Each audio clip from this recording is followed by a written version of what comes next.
welcome back to another episode of the Reset Mantra. I'm your host, Sabina Maharjan. I am very excited about our episode today. We have a very special guest. I can't wait to dive into the conversation. We have Shraddha Shrestha in the house today. Shraddha, a very warm welcome to our show. Thank you so much for being here. Hi, Sabina. Thank you so much for having me. I'm excited about it, and the inner podcaster is coming out. Like I felt like, okay, maybe let me ask how she started this podcast. The Pitra question. I have never been on the guest set, so I have this so many questions. Maybe I will ask you as we unfold, or maybe after off year we go off year. But then I am really excited. Oh, yes, the feeling is absolutely mutual. So, Shraddha, we talked a little bit about you and your background offline, but for those of our listeners who don't know who you are, can you tell us a little bit about you and your background and what you do? Definitely. So I am real estate agent and investor. I started my insurance agency 5 years ago. Both of them are based in Dallas Fort Worth. I also co-founded Yeti Foundation. What it does is it helps build schools and health posts back in Nepal, and it also aims in providing leadership skills to young generation, I would say. So last couple of months ago, we took around 6 delegates to Youth Assembly in New York, fully funded and scholarship from Yeti Foundation. That's that. And then I also work as a secretary of Nepalese American Chamber of Commerce. It's a business organization, totally nonprofit. What we do is promote Nepali businesses and Nepali entrepreneurs around here and have that healthy ecosystem of businesses, Nepali business people, I would say. And as I said, I was radio jockey for 7 years, and I have paused a little bit for that. And I think that's that. Oh yeah, and then I'm also writing a book. I was about to forget that.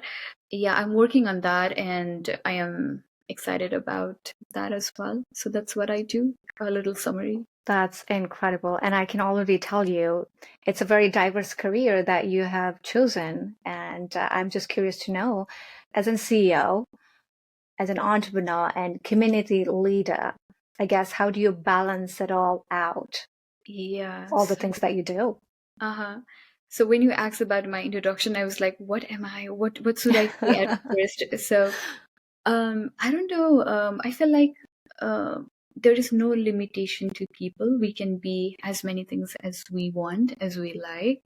That's what I have always believed, because I feel like going to Youth Assembly, representing Nepal. So Youth Assembly basically is this organization where people from different countries, I would say, or more than 200 countries, we come over there, we talk about the world issues, and then we come together as leaders and how we can change the world to make it a better place. So one day I am planning to go there. One day I'm planning to scale up my business, and one day I want to wear a sari and write a poem, and then be that poet, or I would say writer. And then so slowly, what I have come to realize is I can be as many things as I want, but then I shouldn't burn myself. Like have that enough space or room to recharge, and then be that healthy version of me, because at the end of the day, health is what really matters. So I do take, I would say, a leave day from all these things. I sit with my dog, and then I just let myself be me. I can like rot in bed for a while, and then come back energized and do things I really want. So this is what I have literally a mantra that I have cracked recently.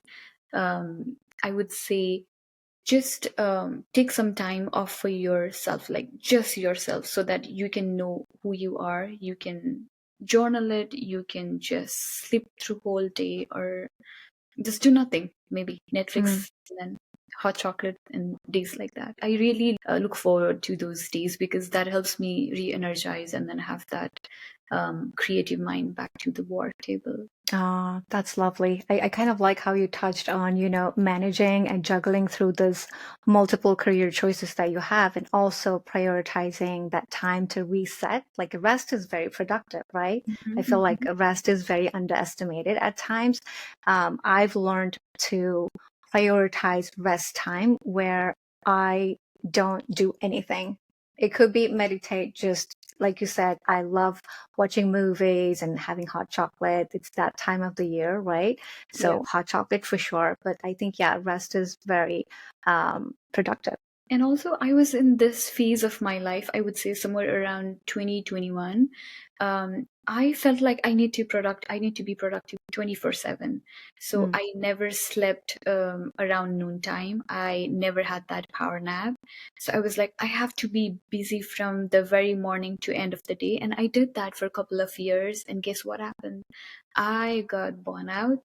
I had zero creativity. My health was deteriorating. And then and I was like, okay, let me pause a little bit because I was student at that time and I was going to college. I was doing my job, and then there were a lot of more community activities and then stuff in my plates. And I really thought after some time I felt like, oh, okay, my health isn't being prioritized, and then I'm not getting as much energy that I need to be productive. So one day what I did was I took a power nap and I felt so better. And after Mm-hmm. that, I made sure that whenever I feel tired, I make sure that I get that power nap. 15 minutes, 20 minutes, 30 minutes, it doesn't matter, but you need to re-energize yourself, and you really, really need to take care of yourself. Absolutely. There was a point in time in my life as well where I used to call myself a nap queen because I I needed to have that pause and rest moment during the day if I'm feeling burnout due to work and you have competing priorities and you're working out or doing millions of things.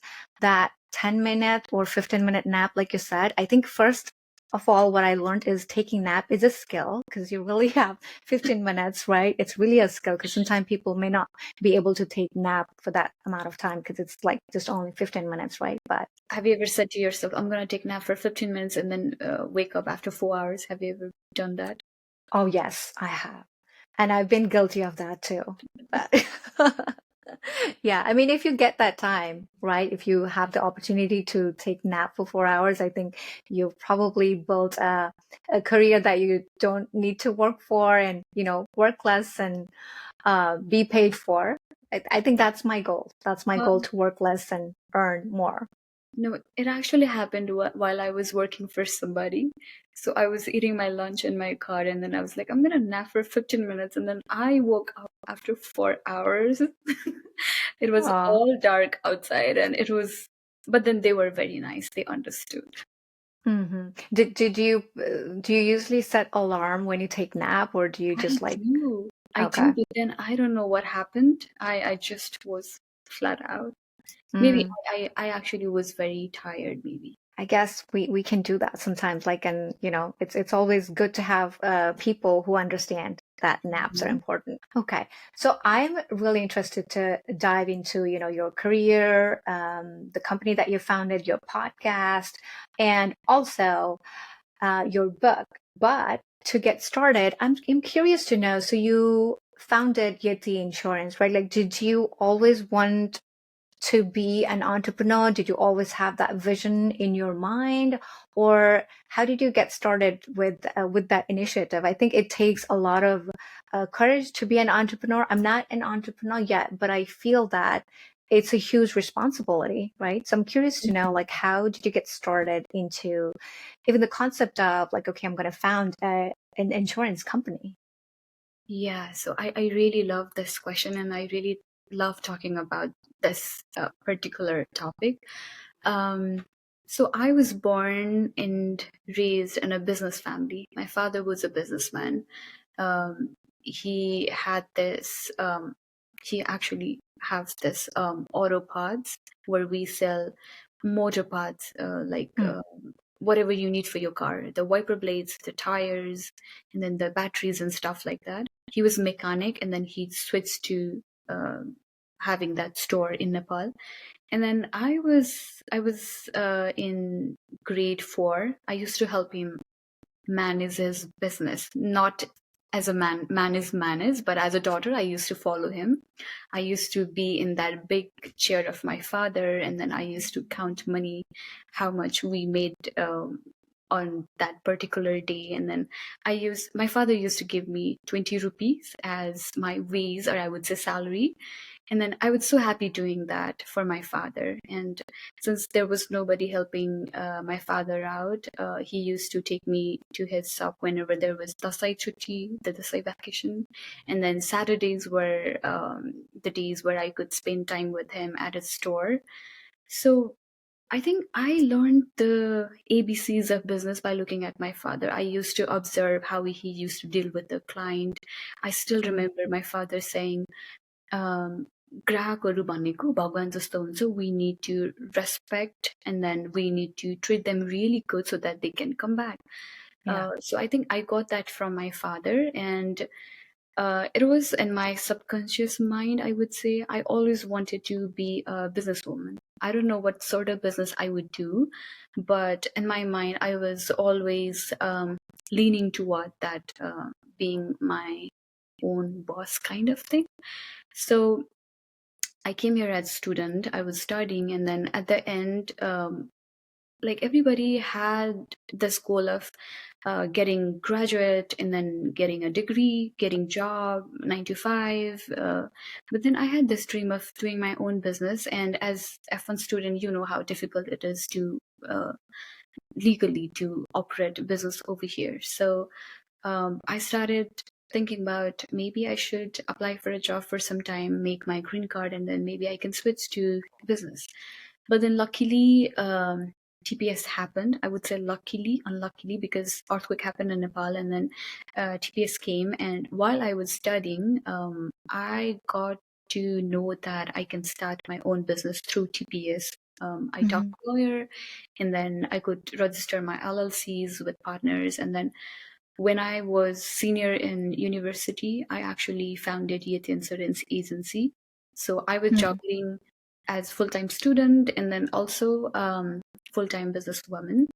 So what I used to do was I used to bring laptop to my class and then deal with the clients in my classroom. Sometimes I had to take phone calls, so I had to step out of my classroom, take the calls, and then sometimes the call used to be so long that I used to miss my lecture.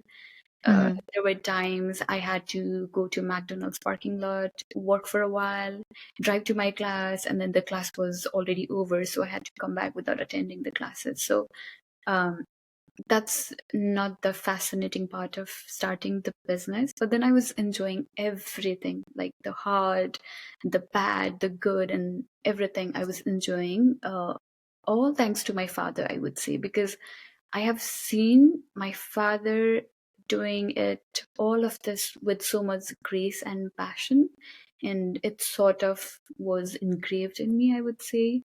Yeah, that's how I started the Yeti Insurance Agency. I mean, did I answer your question like in full? You did. You did. I think that's such a beautiful story. And at the same time, you know, how often as an international student, when we come to United States or any abroad, right, we have a lot of challenges and less privileges. And I see that in your case, you sort of had this mindset of, okay, those challenges, you didn't set any limitations upon yourself. You just saw it as like, okay, opportunities. And, you know, even while you were as an undergrad student, it sounded like you started to brainstorm these concepts and founded this company. So I think that's very phenomenal. I think I'm very proud just by hearing that story. Just to add on that, even though I was in my F1 status as a student, I used to go to lawyers' office and ask them, so I am F1, can I register my LLC? How does that work and stuff like that? I used to do that homework behind. And to add a little bit of story to how I thought about doing business, particularly insurance business. So it was never on my mind of starting an insurance agency. Well, I wouldn't say I planned for this, but so Mm. wherever I used to work, I used at restaurants as server, as cashier, and then I work at jewelry cart and shopping mall, and then I work as a grocery store cashier as well. So जहाँ काम गरे पनि what my mindset was, how does this company operates? How can I have my own grocery store? How can I have Mm. my own restaurant? Or how can I do my own jewelry business? I was like trying to see how does this work. I was never a good employee, I would say, but then my brain was thinking about how do I start my own thing.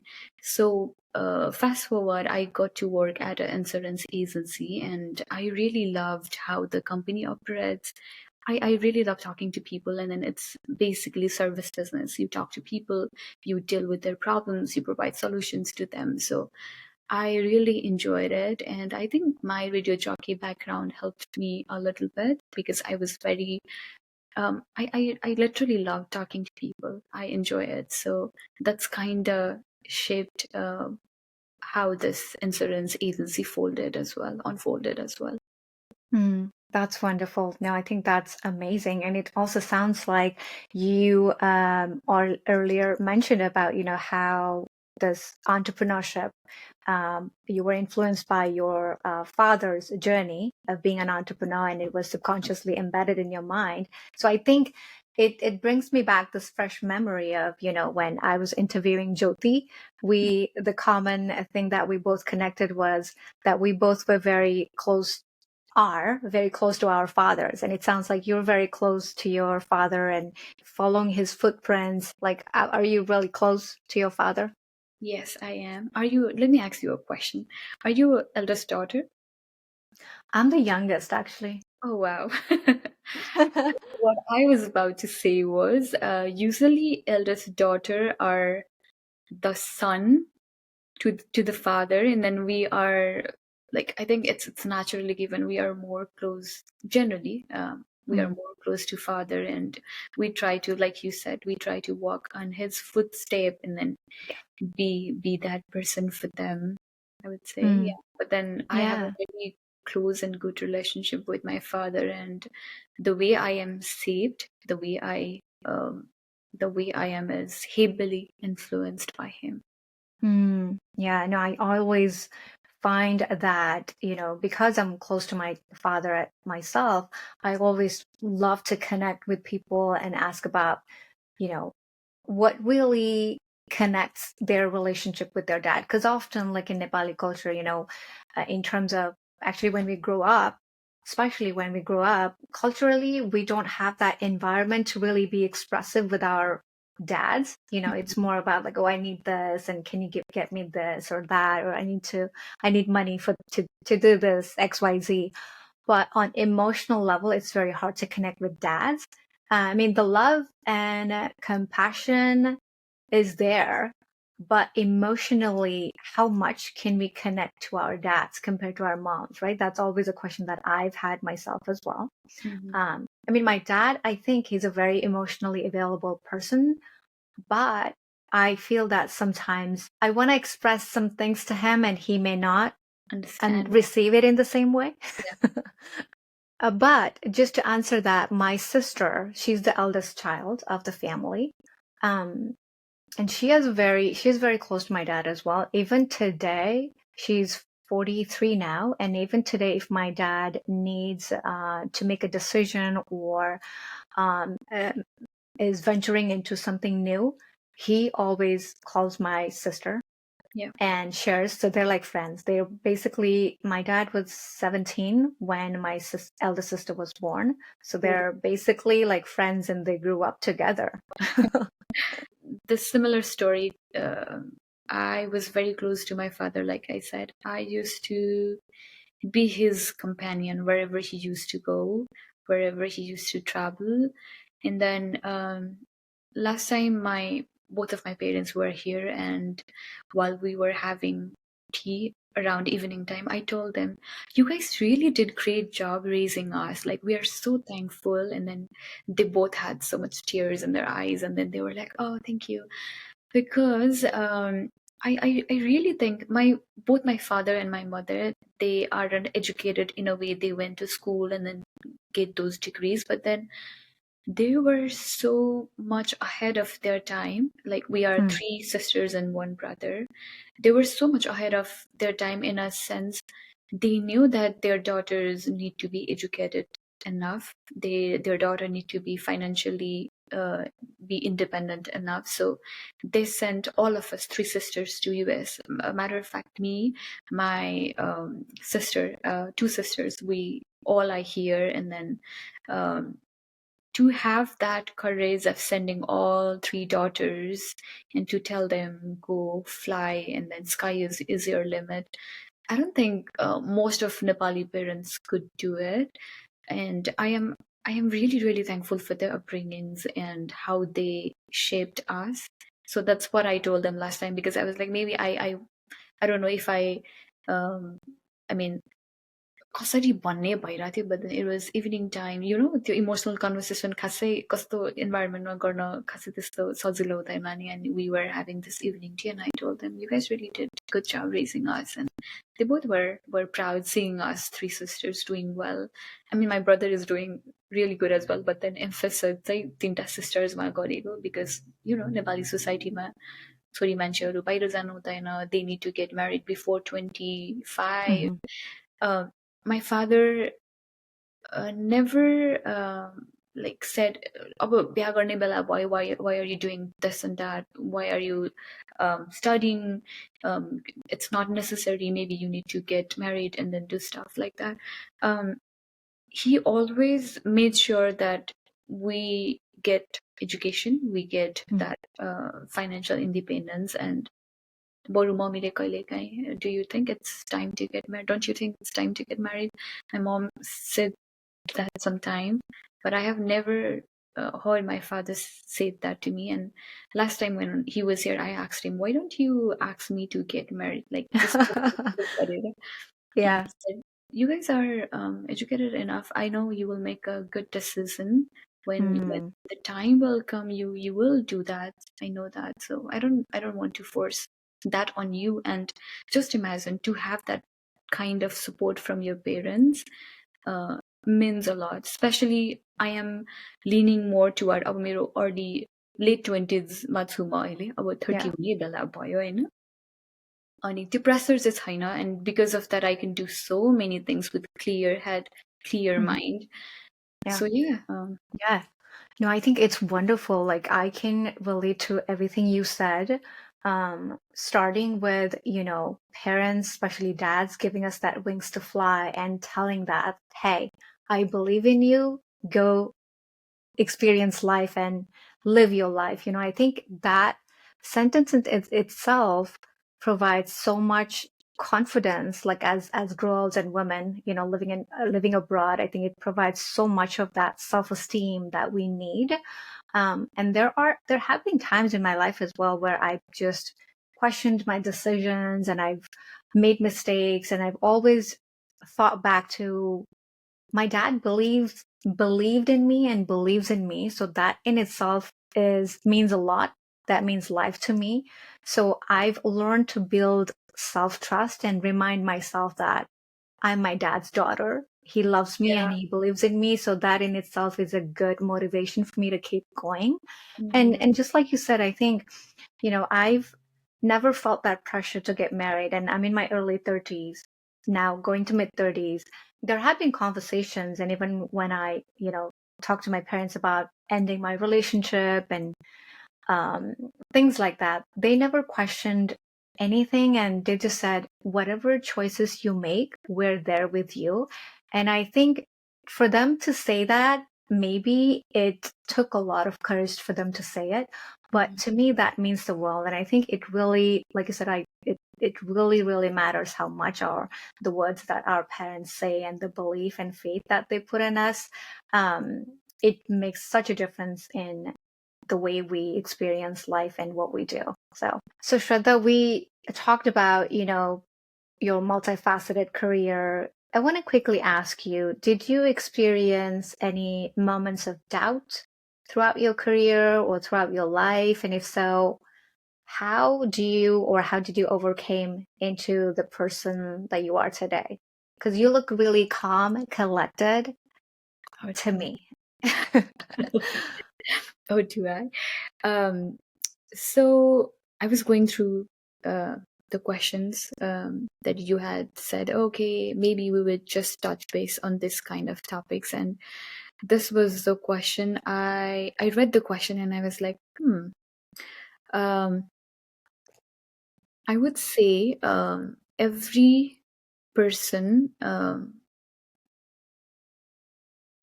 like they do not have to be entrepreneur of any sort of like into that huge titled career thing.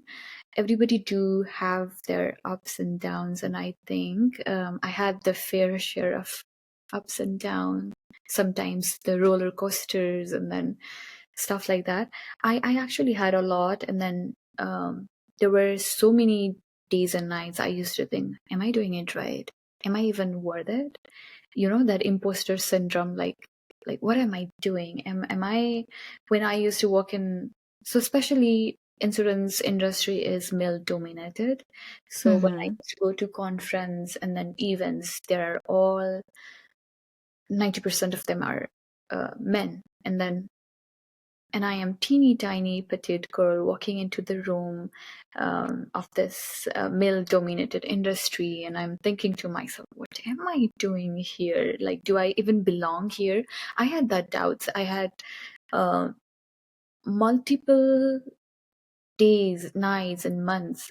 I questioned myself if I should be doing it. And matter of fact, after some time, I felt like maybe I need to quit this industry and Mm-hmm. then do 9 to 5.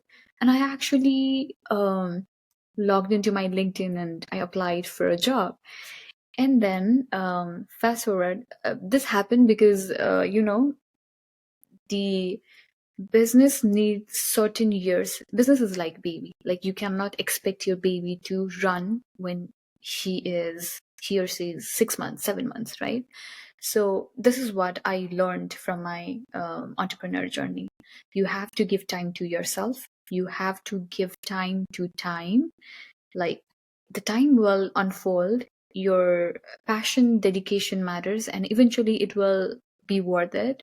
So I was, in a way, I would say I was patienceless because I thought I'm working so hard, I am doing this and that, I'm juggling my student career and business. I should be getting my fruits like now, right now. So my business wasn't doing great in early years.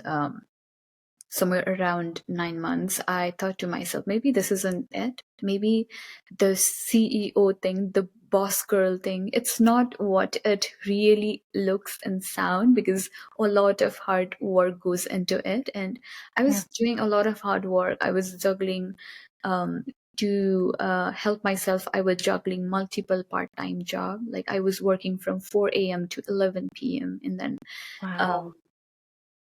I still have that schedule of mine. I used to work as a receptionist at a motel, and then from 5 to 11, I had to wake up at 4, get ready, and drive to Dallas downtown, and then do that job. And then I used to be a part time accountant for somebody's business. I had my own business. I was doing radios at that time, and I used to deliver food as a DoorDash driver. And also, you know what I did? So as I was delivering food to people's door, I used to place my CEO's visiting card in those Oh, mailbox wow. so that they could call Yeah. me for their home and auto insurance. So I did that part, and at some time, I think I got devastated for not seeing the result I wanted to. And I still remember this conversation with my mentor. I told him, I don't think it's made for me. I don't think I'm going to succeed. So I think I need to find 9 to 5 job. And then I tried to get into the job market, and you know how the American job market is. You don't get job like within couple of days or weeks. And then one night I asked myself, okay, let's leave all the part-time job. Let's deep dive into this business. It's either in or out. I'm going to give another 6 months to myself. Let's do it. And then I did it. Like, I used to work from 9 a.m. to 11 p.m. I used to be in my office. I used to eat there. I used to sleep there. And that's why I told you, like, the CEO thing, the girl boss thing isn't that fancy as it sounds, because a lot of hard work goes into it. And after that, I got my breakthrough. I see it, like, all those hard work coming into places. I actually saw it, and then I was like, oh, okay. All I needed was a little bit of patience and a little bit of trust in myself. And yeah, it's last July, we celebrated 5 years of Yeti Insurance, and Wow. yeah, it's going good so far now. Wow, that's amazing. So in addition to patience and self-trust, right? What exactly has becoming an entrepreneur taught you about yourself? Like, is there, like, what exactly did you learn? I feel like we learn more from the challenges and obstacles than the successes and the good things that we achieve, right? But is there like any area or pivotal moment where you learned something about maybe your potential, or something that you didn't know before about yourself, but you kind of uncovered about, like, maybe your potential or resilience, right, about yourself, that you learned as a result of becoming an entrepreneur? So this is what I learned in my third year. I went to a conference. It was a huge conference at Dallas downtown. There were thousands of people, and as I walked into that room, I felt like maybe I don't belong here. Everybody knows about the industry. Everybody is so well to do. They were talking about millions. They were talking in actually millions and then billions. And I was like, I don't know if I belong here. And after some time, what I realized was nobody knows what they are doing. Like, everybody is trying to figure it out. And a lot of time I used to feel, maybe mala audana hola, or maybe I should step back because I'm not as good as them. After some time, I learned, it's this part of process. You eventually get better and better each day, and then you need to again have that trust in yourself. Like, अरू validation, अरू factors but then the trust that you have in yourself is the most crucial thing as an entrepreneur. Like, the trust in your ideas, trust in the potential that you see that your business will one day get the light you are seeing right now. That is so important. And also to have that confidence of saying, I belong here, I can do better, and I really, really can do better than what I did yesterday. That feeling helped a lot in so many areas of my professional and personal life. So I would say I learned those factors. Yeah.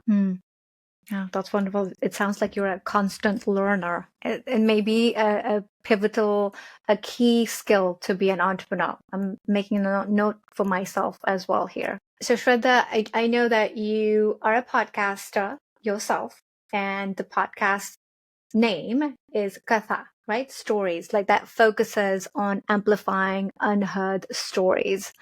I'm curious to know, first of all, what does storytelling mean to you, and why is storytelling so important that, you feel the need to bring out the unheard voices through your podcast? So I started Katha last year. I was a radio jockey. I love talking to people again. So a little bit behind story for Katha, as in the why I chose that title. So I grew up reading books. I grew up listening to my father's stories. Like, my father, every Saturday night we used to have this dinner session where my father used to tell story about his childhood, his young like his young self, where he was running from his home to go to Darjeeling to find a job and to earn money, and how he met my mother, the stories of their love affair and stuff like that. And I was so fascinated about how he used to tell his stories. My two sisters, they used to just sleep, and then they were like, "Oh, Yeah. you repeat this story all the time. We are not listening to it." But then Mhm. I used to sit there and I used to listen to his stories, even though it was repeatedly, I would say, 10th time. I was always fascinated by his stories. And then during my school years, there is this Nepali teacher who used to have the story session every Tuesday, so that we could tell story, and then we could explore that writing areas. So that's another part that I really love, stories. And fast forward, when I was doing radio show, I used to get calls, like on air calls from different part of Texas, and they used to share their stories with me, like how this one particular guy, how he got married and then he had to come to US, and his wife do not have that visa yet, so he want to dedicate this song to his wife. And then there used to be stories of heartbreak, where people used to be like, "Oh, I'm so heartbroken. If you are listening to this song is for you," some sort of stories like that. And after I paused my radio jockey journey, I felt like maybe I could start this podcast and then have this huge channel, because YouTube is free and you can listen to this from all around the world. So maybe I Yeah. should do this. So I started Katha podcast, aiming that there are so many stories out there.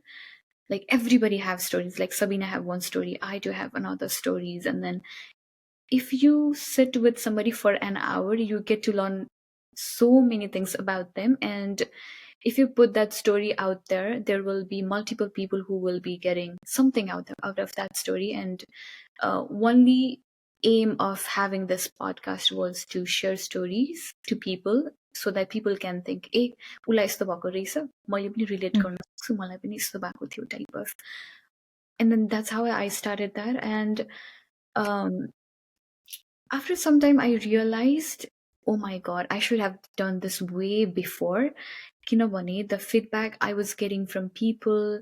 And so basically, Kothama say, I don't take celebrities. Kinabani, Dallasma, not anything against celebrities. Dallasma, you get to have every other day different celebrities आउनुहुन्छ, उहाँहरूलाई कथामा लिएर आउन सकिन्छ। तर मलाई चाहिँ normal मान्छेको story, सबिनाको story, श्रद्धाको story, त्यहाँ पनि something lesson छ which you can learn, अनि which you can implement in your life somewhere. त्यो सोचेर चाहिँ I brought my guest त्यसरी नै. So if you go to my YouTube channel, you will find 75 years old woman को entrepreneurship journey. She started very late.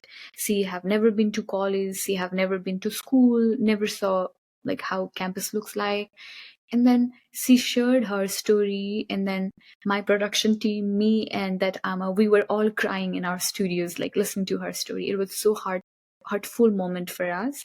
And that Ama went on to stage at one of the big conference of Nepali community, हाम्रो International Women's Day मा. She came to the stage, she held the mic and then told all the women, you guys can do, if I can do, you guys can do as well, right? So त्यस्तो खालको स्टोरिजहरू चाहिँ I really love putting out there. And there was this another story where one of the guests had lost his wife to cancer, and he unfolded all the things, hardship that he went through, being a caretaker of her after she passed away, being single dad and stuff like that. And it was so emotional as well. So I think there are around 12 episodes, and there wasn't a single episode we all cried together in that studio. Like, in a way, we all could relate to that story. So it was just that vulnerable side of human that I really love, and I really love putting it out for the world to see, hey, you are not alone. We all have similar kind of stories. And then it's just part of life. We will get through it. We just need to stick together and learn from each other's stories. So to part two. And I would like to add another thing from Katha. So I use a pause matter Katha kinavane I am moving offices and stuff like that. मेरो आफ्नो personal life there are a few things that's going on, like I moved my house and stuff like that.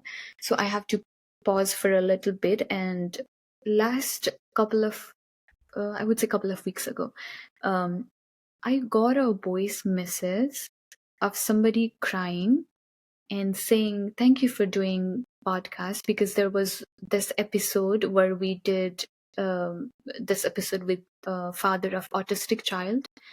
So this woman listened to that podcast, and she found out her child is also autistic. So she was like, thank you so much for bringing out the stories. Kinavani normally so stories are sunidaina. Because of your Yeah. podcast, I got to realize I'm not alone. And then that guest happened to open a nonprofit organization which help autistic child and parents. And it just created a huge wave, a ripple effect, I would say. And there is this huge community of autistic parent out there right now. And I felt like maybe I should start this very, very soon, because I'm just warming up for season 2. So yeah, that's the Yeah. story behind That's Katha. that's really wonderful, and I think it's really humbling experience as well, right? Like I feel that the stories are like it's a huge responsibility to bring someone else's story through your podcast, right? It's a Mhm. huge responsibility, and I also was thinking about this quote that I came across sometime last year that the story of how you overcame a challenge is going to be someone else's survival guide. And I really felt that. And that's one of the things that inspired me to come up with my podcast. But I wanted to get back to how you were talking about your podcast. And I watched some of those episodes, and I really want to acknowledge you and applaud you for bringing in layman's voices and stories through your podcast. The ordinary people, like you said, there's story in every people's life. We just need that. We just need to find the story, right? Everybody has a story. So I think it's a really humbling, and I think a great, incredible job that you're doing to your podcast, like bringing in these people. And like I said, if that can at least help one people listening to change their life or give them hope, I think that's a really, really generous act of service that you're doing. So thank you so much for doing that. Thank you. Yeah. And you're doing same. I mean, I watched few of your clips on your Instagram. I haven't got a chance to watch any of full episodes, but I'm going to do that after we finish this up. But like you mentioned, you started this podcast for your personal development, and then you wanted to learn, and then you wanted to share your journey with people around. The same thing happened with me as well. I wanted to share stories, and then I was like, if I could sit across somebody who has stories to tell, I could learn myself from their journey, and maybe I could implement that. And there Yeah. has been so many good experiences I couldn't even tell you. Like I couldn't put in words. Like so much humbling experience. Like your life is so temporary. You are here for a very limited time. The reason I'm saying this is because there was this guest in our podcast that she was a cancer survivor, and then we did an episode with her.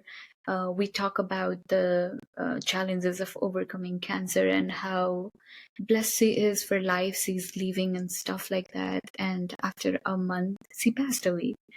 And Ooh. and I was like, that was such a humbling moment for me, because every human thinks, oh, I am not going to die. I have so much time to live. And at that moment, I really took a step back and realized, okay, I thought about it. Okay, it's just life. It just you just go in a blink of an eye, and then while she was on our podcast, her story was heard by so many cancer patients and people around the world, and she got to, I would say, put our story out there, to have that courage, like she told people to have that courage to fight against anything. And after a certain time, she passed away, and I was like, that kind of moment stayed with me for a lot. And after that, I had to pause this podcast thing for a while, and in middle of that, I had to move houses, and then I had to move my offices. So, but then I'm really excited to go back to what Sabina is doing right now and be on that chair of asking questions. Actually, I may have listened to that specific episode where you were talking about, kind of going back here. I actually may have listened to that episode where you were interviewing the cancer patient. I think she talked about her sister was a cancer patient and her husband supporting her and telling her. I remember beautiful things. I think she was really, really strong, and it was hard for me to believe that the strength that she showcased in that particular podcast. So, I mean, may her soul rest in peace, right? So, but that made me emotional for a bit there. So, this might be a good segue to kind of move towards your book. I'm very excited for you. Like I was telling you off the camera, tell us a little bit about your book. Oh my God, like I'm just soaking in, like, the question you just said, tell us about your book. Okay, actually, I'm writing a book. My book is about to come out. So, Okay. Or maybe I can interrupt you briefly here and say, when was that first thought of becoming a writer came into your mind? I guess because, like I was telling you, I'm a huge reader myself, and this world of readers and writers, it's a different world. And I was telling you that the real world is less real, but the world of books become more real when you love to read and write. So I'm curious to know, when was the first time that the seed of, I guess, becoming a writer or reading came into your mind? Yeah, so when I was, I think, very early teen, I used to collect all the books, all the magazines. Do you remember that Nari Patrika and then stuff like that? That I do. magazines. I do. So I used to collect all of them, and my father had built a very teeny tiny bookcase where 25 books would fit over there.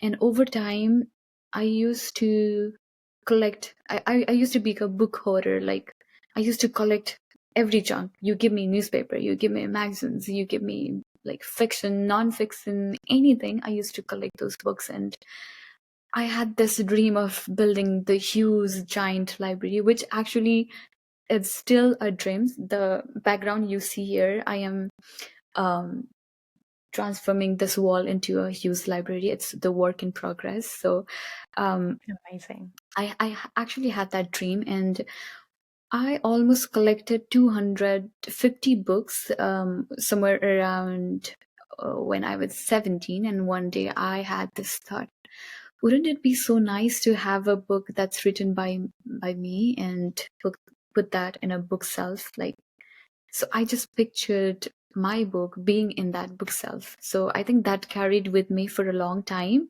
And wherever I go, I used to create a small library for me. And over time, it actually like turned out to be a bigger and better bookshelf.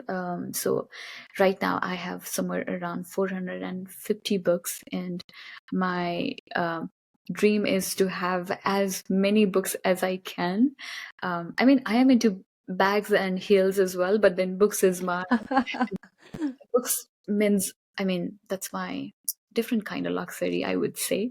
Yeah. So that was the very initial phase of start to dream about my actual book. And um, somewhere around 2017, when I was trying to find a way to start my business, I was also trying to write a novel. It's still work in progress, the one I mentioned about. It's been somewhere around 9 years. It's not completed yet because I keep changing my climax a lot. It's a um, love story fiction book that is still a work in progress. But then it was sold because I was doing a lot of things, and I couldn't prioritize that. I would put this way. So fast forward, I used to write poems. The very first poem I actually wrote was when I was in grade 4, Mm. and I won fourth prize for that poem. And then in back of my head, I always thought maybe I can be a poet too. So I started writing. I used to write once a month, kaile kahin lekhne, Facebook ma post karne, and then I used to get a good feedbacks from my friends and family, and I kept that poems in a diary sort of thing. And so सबै लेखेको राम्रो हुन्छ भन्ने पनि छैन. I collected 70 best out of it, and there will be this 70 poems को collection, the Manko Malami book title मा चाहिँ Mm. राखिरहेको छु मैले. So that's a story. Okay. Okay, so your book, it's a series of poems that you've written, and I wanted to talk to you about the title of the book, right? So Manko Malami, and if you translate that, right? Yeah, the heart's Or funeral. the Heart's Funeral. Yeah. And I was telling you this about before we hit that record button. As deep as it sounds, there could be 1,000 different interpretation of this book, and you could understand what the actual meaning is, but for audience, we could make millions of interpretations, not just thousands. As deep as that sounds and meaningful that sounds, it also sounds very sad to me. Can you I just wanted to touch a little bit on what Yeah. should the audience expect? And maybe they already know, right? Like you mentioned that you used to write those poems and post in, social media and get feedback. So why Heart's Funeral? Why Manko Malami? Okay. So म यो चाहिँ, since this book is in Nepali, I will say about this in Nepali, किनभने नेपालीमा भन्दा कस्तो मिठो sound गर्छ हैन. Okay. So मनको मलामी title choose गर्दाखेरि चाहिँ बेसिकली फर्स्ट पोएम लेखेको हो मैले. यो चाहिँ यो बुकमा राख्नको लागि चाहिँ कुन कुन पोएम्सहरू चाहिँ राख्छु भनेर चेक गर्दै जाँदाखेरि चाहिँ this was the very first poem I really wanted to be this poem to be in that book. So अनि पोएमको टाइटल टक्क माथि हेर्दाखेरि मनको मलामी थियो, अनि I was like, okay, this should be the title for the book. So audienceहरूले चाहिँ के expect गर्ने भन्दाखेरि there comes a time सबैजनाको लाइफमा where your head becomes stronger than your heart, and you have to let your head be stronger than your heart to save yourself from the further destruction. So it's like saying, I am letting this heart go. I am going to the funeral of my own heart. I am letting my heart burn and then turn that into ashes. Kharani ho sabai man chai. I am letting this thing be so that I could move forward in my life and that be that better version of myself. I would put this way, the phoenix who rise from ashes, right? So I am not destroying, I am just going to let this heart go. I am just letting this heart to die. I will actually go to its funeral, and then I will rise from the ashes from that funeral. So it's like sift ho त्यो.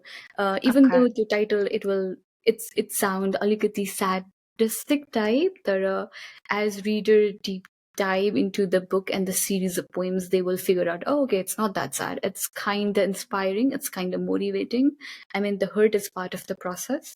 त्यहाँबाट पनि जानु पर्यो, तर at the end of the book, it will leave you being inspired, I think. So there's light at the end of that tunnel. Yes. Okay.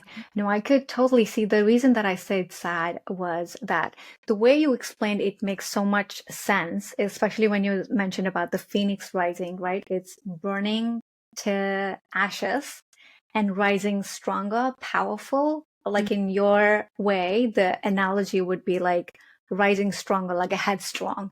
Yeah. Like learning to say your heart, okay, take a seat back, and your mind's gonna drive from here, sort of.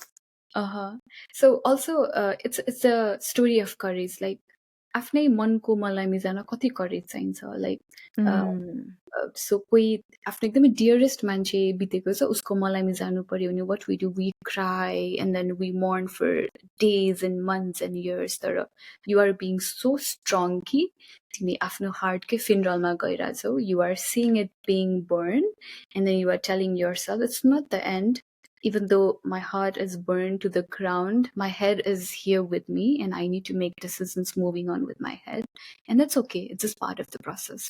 Khalko, vibe, feeling. Yeah. This Yeah. was. I actually have a tattoo of Phoenix, by the way. Oh. Yeah. So, question. For someone to be able to write about what you're writing, do they have to go through that Phoenix Rising process? Ki? Is it more of like a fictional story, or is it like someone has to go through that experience to write about it? Like as a writer, what do you think?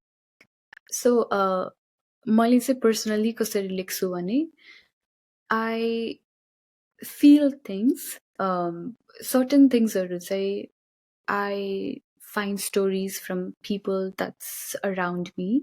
But at the same time, as a writer, as an artist, as a musician, it is so easier to write and put those words. जसले चाहिँ poem भन्छ music भन्छ होइन त्यो सबै आफ्नो लाइफको प्रोसेसबाट गइराख्दाखेरि त्यो सबै बन्छ जस्तो लाग्छ अनि आई वुड अल्सो से कोही आर्टिस्ट कोही राइटर्सहरूले चाहिँ होइन मेरो लाइफको बेसमा त मैले लेखेको होइन इट्स जस्ट लाइक अरूकोबाट हेरेर लेखेको हो भन्छ भने चाहिँ that's totally wrong because I think art भनेको चाहिँ मान्छेको इमोसन्स बाहिर आइरहेको the paintings the music the poems the stories I think it has a lot to do with artistको journey story पनि and it's same with mine. I had to go through those process couple of times to portray sort of your books भन्छु म चाहिँ and then there are few of the instances storiesहरू जुन चाहिँ poemsहरू जुन चाहिँ I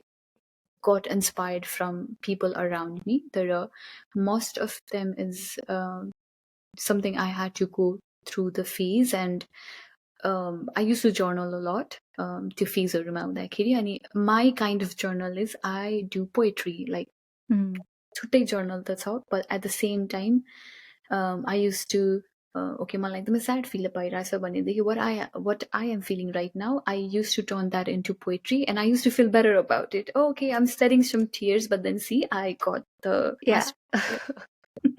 Lovely. I think that's what exactly I meant by that light and at the end of tunnel. You know, like we all go through experiences and some events that shook us to the ground, and it's really hard, right, to like rise above those situations, environment, and the way you've kind of found your outlet just okay through poetry to express yourself, like let your emotions out. I think the I'm running out of the words, but it takes a lot of courage, and then it's such a beautiful medium, I think, to express yourself, and I'm so looking forward to the book. And when's it releasing? Is it releasing anytime soon?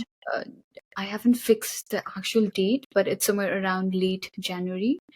Late January 2025. Yeah, 2025. That's such a beautiful way, a strong way to start the new year.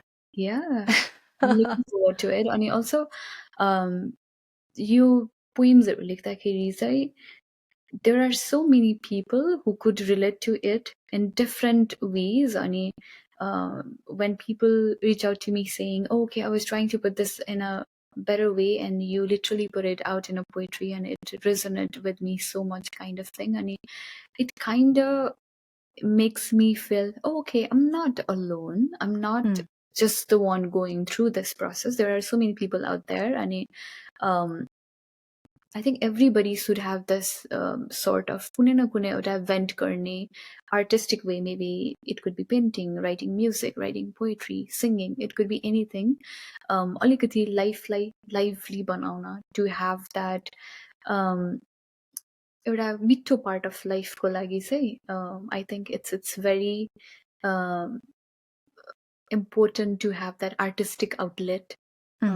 life ekdamai it's fun, it's good pana just the vibe dincha.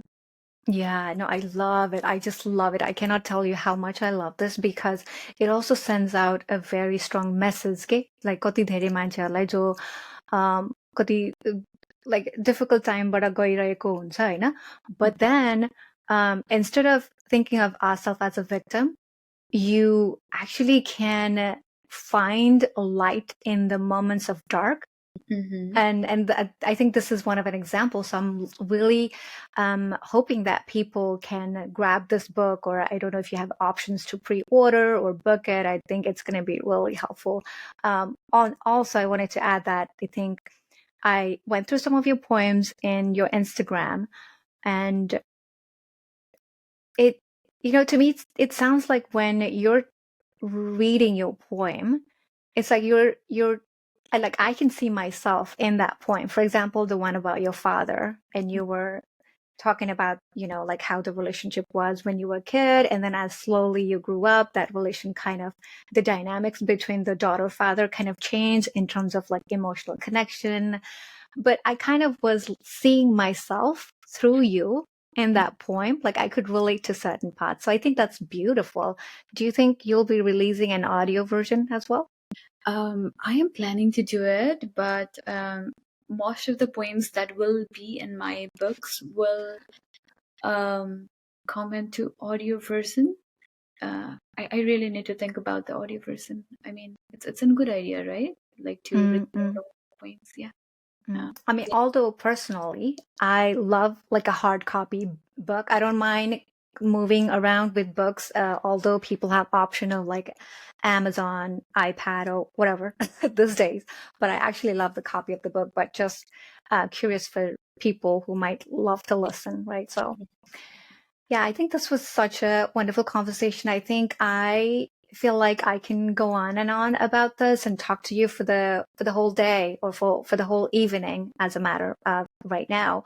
But as we wrap up the conversation, is there anything that you would like to say to anyone who's listening, be it about your book or anything in general? I think we already summed up so much. It was so good talking with you, Sabina. It was so good knowing you. And then I really loved our conversation, the flows and everything.